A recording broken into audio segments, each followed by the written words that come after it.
like to talk about PTSD and one classic symptom with PTSD, avoidance.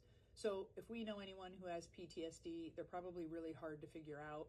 They're probably distant and we don't really understand why.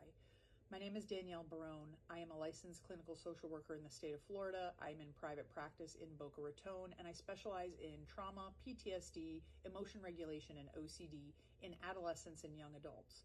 Overarching theme in PTSD, avoidance. So let's get into it. So in PTSD, we have 5 main tenets that are affected in terms of our functioning.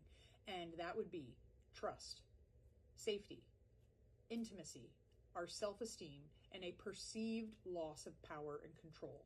So an overarching theme in PTSD is that we feel really helpless and powerless in our environment, and at times hopeless.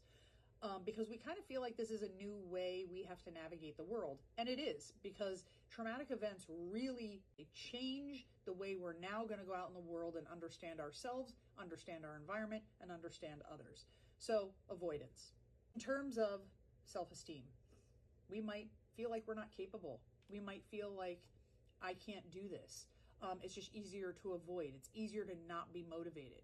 In terms of safety in our home or in our environment, we feel the need to constantly check, to constantly make sure we feel safe. So with that being said, we also see impacts to trust. I can't trust my environment. I can't trust people. I can't trust that people understand what I've been through or understand that I need patience. When people ask me, what does somebody struggling with PTSD need the most? Patience. Understanding that they can't connect the way they used to.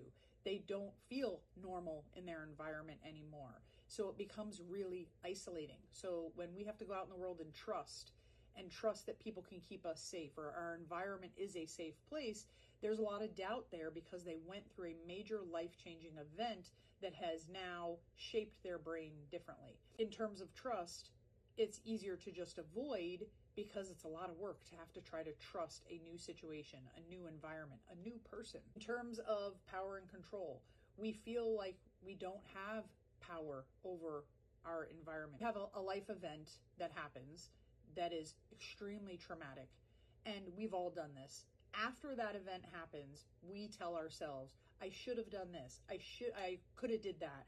I would do this. If I was in that situation again, I would do it this way. And that's really easy to say because we're at the end of that event. We know the outcome.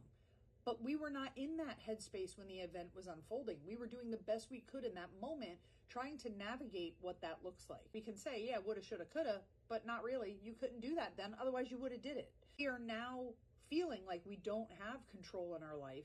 We have a loss of power because why didn't I handle that situation better? And that shows up in a lot of areas of our life.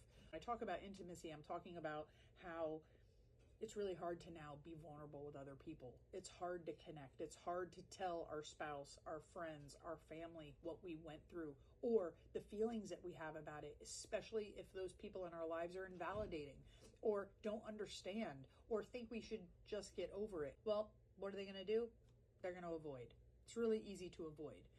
The problem with avoidance is, and I use this analogy all the time in therapy, is it's kind of like sweeping dirt under the rug. You constantly sweep dirt under the rug over and over. What's going to happen?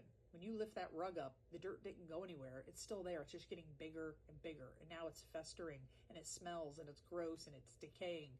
And eventually it's going to come back bigger than ever because you never dealt with it. So avoidance is probably one of the biggest symptoms in PTSD that create the most struggle in life. And when we can start to understand how to heal from that, and we're working on not avoiding in our life, well, now we grow in the uncomfortable because now we're going to go out in the world and realize it's not so scary, even though I endured said event.